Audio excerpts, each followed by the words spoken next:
Bom, o primeiro debate eleitoral entre Kamala Harris e Donald Trump vai acontecer agora no dia 10 de setembro. Evento que, óbvio, gera muita expectativa porque vai ser a primeira vez que Trump estará à frente de Kamala Harris e vice-versa. Nós convidamos o professor de Relações Internacionais do IBMEC, Alexandre Pires, para a gente conversar um pouquinho. Tudo bem, professor? Bom domingo. Obrigado, Rafael. Tudo bem comigo? Espero que você também. Também, que bom. Professor, o candidato republicano Donald Trump está atacando a questão da imigração. Ela era a responsável por controlar as fronteiras no mandato do presidente Joe Biden e teria fracassado. Ele tem mostrado, inclusive nos lugares onde vai fazer comícios, eventos, um papel, uma espécie de cartolina com indicadores que mostram a entrada muito baixa na avaliação dele de imigrantes pela fronteira com o México, e depois no mandato do presidente Joe Biden isso dispara. É por aí que ele vai tentar encaixar o jogo contra ela, porque ele não conseguiu encontrar um flanco ainda para atingi-la, né?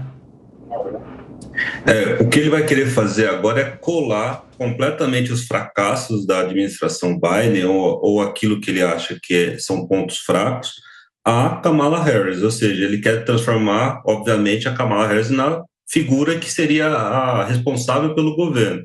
Então, essa é a estratégia. Todos os pontos que ele vinha atacando no Biden, ele tentar transferir, inclusive a saída do Afeganistão, que foi a polêmica recente, tentar também atacar a questão do aborto, questões de costume, né? E também esse ponto forte que, para ele, marcou o mandato dele, que seria ali o combate à imigração ilegal. Então, essa é o grande desafio do Trump, né? Fazer com que os americanos vejam na Kamala Harris uma versão feminina, né, do Biden. A gente viu o nosso entrevistado falando que 2 a cada 3 americanos concordam que o país está na direção errada em relação à política econômica, né? O que a gente espera aí de propostas a serem discutidas entre os dois e como os dois podem atuar ainda para pegar esse eleitorado que ainda está indeciso, ou você acredita que já está consolidado, ou esse debate pode mudar tudo a partir do dia 10 de setembro? Olha, Patrícia, eles estão disputando os swing states, eles estão disputando aqueles estados que têm demandas específicas, então eles têm que vocalizar essas demandas.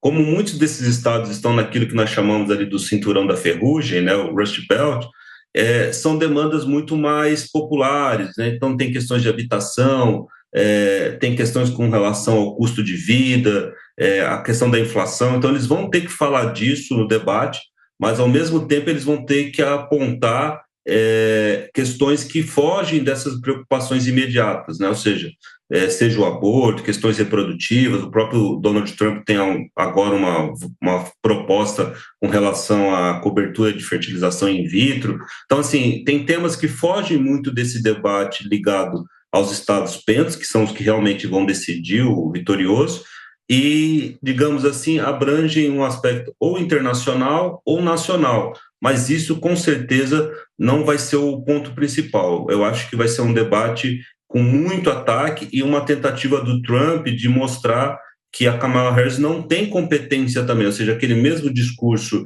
que ele fazia com relação ao Biden, tanto ligado a um aspecto mais senil do Biden, ele vai tentar transferir isso de uma outra maneira, ou seja, uma incapacidade da Kamala Harris de realmente resolver os problemas e entender os problemas. Ana? Ale, bom dia. Eu imagino que a questão aqui seja mais voltada para a economia do que para a imigração, né? A grande discussão nessas eleições está mais relacionada à economia nesse momento. E aí a minha pergunta é, como a Kamala tem feito ou pretende fazer para conseguir descolar a sua imagem da do Joe Biden? Embora a gente saiba que eles estejam apresentando números que podem ser vistos como positivos, sabemos também que o custo de vida americano está muito alto e essa é uma grande reclamação dos americanos. Eu sei que ela tem um plano voltado aí para a classe média, mas queria entender como ela tem se comportado no sentido de se descolar um pouco da política econômica que o Joe Biden apresentou nos últimos anos. Olha, Ana, nós temos um problema ali, né? Ou seja, boa parte do que é questão econômica se resolve no FED com relação à taxa de juros, e o Fed lá é completamente independente.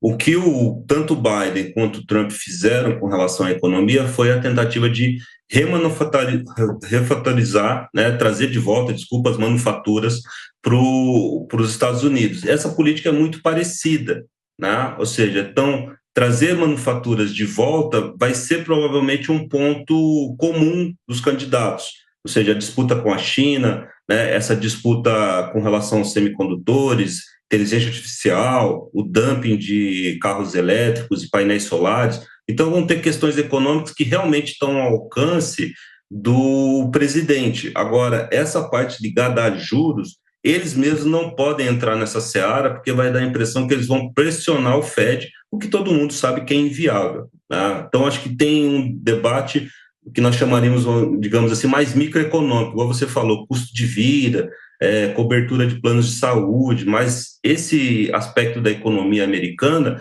nem é interessante para o Trump entrar, porque olhando os Estados Unidos, os números são muito bons, né? Ou seja, na parte econômica, se nós olharmos a gestão Biden, os números são muito bons, o crescimento é acima de outros países desenvolvidos, a inflação está em queda, já tem uma convergência. Então, se ele focar demais nisso, ele pode dar munição ali para Harris entrar no debate já com um ponto positivo, que é um bom governo, não é um governo ruim. Professor, e quando a gente pensa nos aspectos econômicos, a grande queixa dos americanos é a questão do custo de vida. Por outro lado, a proposta do Trump de taxar mais produtos importados vai, na prática, aumentar ainda mais o custo de vida, o que soa meio contraditório. E aí, eu gostaria de trazer a pergunta no seguinte sentido: esse aumento do protecionismo no discurso político americano, que vai na contramão de uma tradição americana de liderança da globalização da economia, o que isso deve indicar em termos de tendência para a economia global? Ganhe quem ganhar, na sua visão? Mano, aí não tem uma contradição. Na verdade, tem um discurso muito vocalizado ali, direcionado para esse público do Rust Belt, desse cinturão que perdeu as indústrias. Quando eu falo que eu vou parar as importações, na sequência o Trump vai dizer o seguinte: vamos trazer novamente essas indústrias para os Estados Unidos, vamos investir para que a produtividade aumente, que o custo baixe. E esse cidadão americano que perdeu o emprego, que teve que mudar muitas vezes dessas áreas, procurando outras oportunidades em outras regiões, ele vai se sentir ali contemplado. E esse discurso da contemplação, seja dos veteranos militares, seja dos trabalhadores da indústria, é o que costuma diferenciar a vitória no swing states, né? Ou seja, esse é o ponto. Então, olha, eu vou bloquear porque hoje o americano vê que a China está roubando seus empregos, né? Ele vê que os Estados Unidos têm sofrido uma concorrência desleal. Então, esse discurso visa ali, né, mira justamente nesse eleitorado. E deu certo, né? Nós temos que lembrar que o Trump ganha com esse discurso, mas o Biden, ele não refuta esse discurso, ele incorpora isso na primeira campanha, né? E inclusive, o ato, né, a lei dos semicondutores, quem faz é o Biden. Então, esse é um ponto comum. Todo mundo sabe que para ter chance ali de ganhar no swing states, tem que ter um discurso com relação à reindustrialização dos Estados Unidos. Nós conversamos com o professor de Relações Internacionais do IBMEC, Alexandre Pires. Professor, muito obrigado e até a próxima. Até a próxima, eu que agradeço.